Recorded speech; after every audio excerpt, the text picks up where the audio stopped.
So it's been a while since I've done a Craftsman's Corner video. I've been putting it off out of not having a specific plan, and that overly pickiness has just gotten me a lack of videos. So I just wanted to jump right in and just put something together and kind of update you to what I've been fooling with.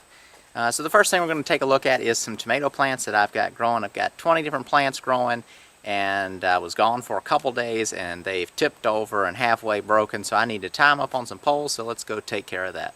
So here's all 20 plants, and they are growing right on the edge of a wood line and then in a yard. And this little camper here, for those of you who are going to say it's blocking the light, the shadow never actually hits a plant, so it's not in the way. And so go over the varieties real quick. These are Sweet 100s. These are Sweet 100s. Those are cherry tomatoes. These are German Johnson tomatoes. These right here are Beef Masters.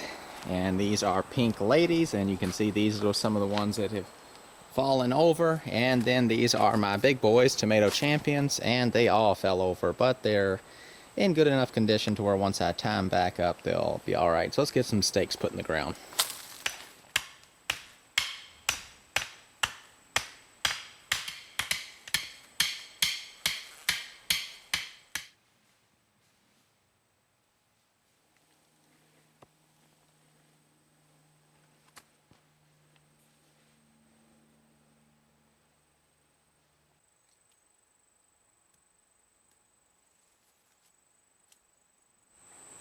Alright, so all the stakes are in. Just used a lot of scraps from all my different projects, and then just some cotton string. And then I've gone back in and I've been popping off the little suckers off of all of the plants. Let me find one. Like this. A lot of them are a lot bigger than that, but just go in there and pinch those out. Those end up growing almost like a whole other tomato plant, so I want to pop those out. Kind of sucks on the life of your plant. There's another one. See it right here. I just pop that right out. But all these tomato plants were planted roughly at the same time. These German Johnson, not Jeremiah Johnson.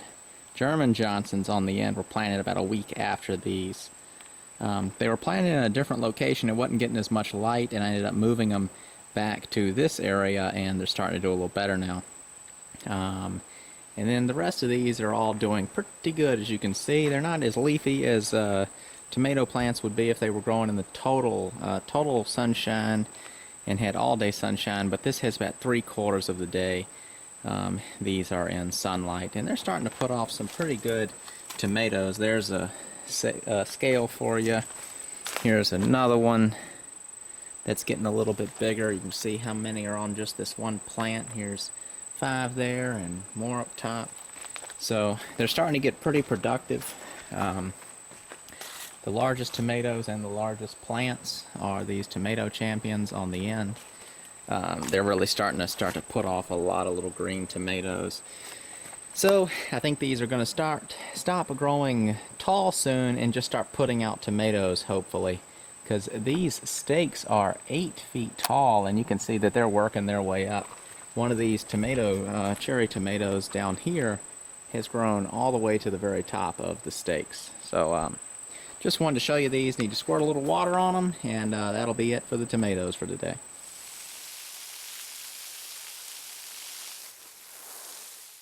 So I've practically been getting begged for updates on the tiny house, and I wanted to just do a very quick update. And I'm not going to go into details because I got several videos coming up soon that will explain all the questions that you might have, and any specific questions, just put them on those videos. Of course, if you ask me here, I will answer them, but those videos are coming soon. So let's take a quick look.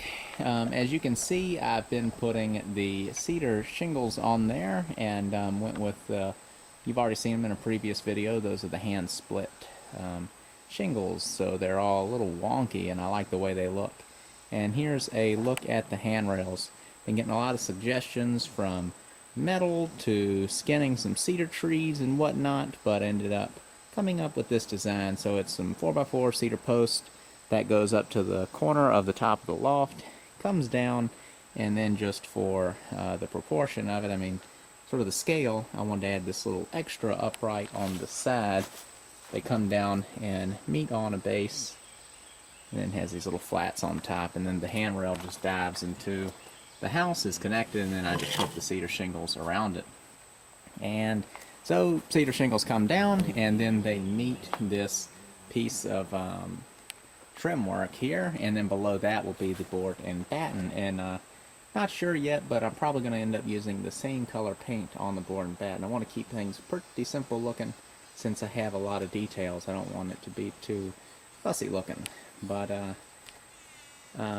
another area, we'll take a quick look at that too, that I mentioned in a previous video and got a lot of people making suggestions, was the little storage area in the front. It had always been the plan, but I wasn't 100%, but I went ahead and built it. It still, of course, is not completely done, but it is here. The plan is to put the cedar shakes as the roof to where I don't catch a glare into the window, and then the siding of this and the style of the doors will be the same, I think, at the moment, as the whatever I do with the lower part of the house. But that is pretty much the update for the little house. Like I said, I've got multiple videos coming up soon that will talk more on the topic. Putting on the cedar shingles and probably the trim strip and just everything pretty much. So that's it for the tiny house updates. So as you can see, the back of my truck is pretty loaded up. So got some news about some of this stuff. This is one of the tables that I previously made that had an issue that I ended up getting back. I made the two tables from the wood that I got from the barns that I did the video on taking down. This was the first time I mentioned reclaimed wood. I can't think of the name of finding reclaimed wood for furniture or something like that. But the owner said that it looked like sawdust was falling out the bottom of the table, thinking that there may be some bugs still alive in the wood somewhere. I'm kind of doubting that the bugs were actually alive and that it was more of the little dust that the powder post beetle leaves behind falling out of the holes from the table being used, it being walked by, cups being sat on it, chairs being slid under it, and whatnot. But I still ran it through the kiln again for him, just to where I feel good about it and he feels good about it. So just got that back today. I'm gonna redo the finish on the top just to kind of spruce it up. It got a little scuffed up being shoved into the kiln, but wasn't sure if I ever even showed this table to start with. You can see where I fit in different pieces where it was damaged, where the wood was kind of just too rough. So that's pretty much what it looks like. So this is all oak, and it was just rough sawn lumber. It was part of a barn. And then up underneath the table is the wood for the next project, which is a customer. I'm building a 4 by 3 foot kitchen island, 36 inches tall, and it will have a shelf underneath it. So that's the lumber for that, and I might be doing a video on making that. I'm not sure yet. It's a big project, so it'd be a real big video, and not sure if I have time to film a video alongside building the project, but you can let me know what you think. And I don't know if I'm going to pull it all the way out, but I thought this was pretty funny. I've been over at my grandmother's house past couple days, and this was one of the first pieces of furniture I ever made, if not the first piece of furniture. It's a little small table. As you can see, it's pretty falling apart. But it's pretty self-explanatory. That's one side of the leg, that's the other side of the leg. Then it had a little oval tabletop cut out of it, and went beside an Adirondack chair I made her, and it was just kind of funny. I was over there, my parents were there. My dad tossed it in the back of my truck because it was a little rough and we were helping her clean up some stuff. So I'm either just going to throw it away, or I'm going to remake the top and tighten things up and give it back to her. I probably will do that because I think she'd like it, and since it was pretty much the first thing I made, it'd be nice to keep it going. So that's the update for all the crap in my truck. Well, that about wraps up today's video. I hope to be getting back on track, posting more videos at least once a week. Had a lot going on and hadn't been able to quite post at that pace, but hopefully in the months to come I'll be able to get back on track. So thanks for watching, and I'll see you in the next video.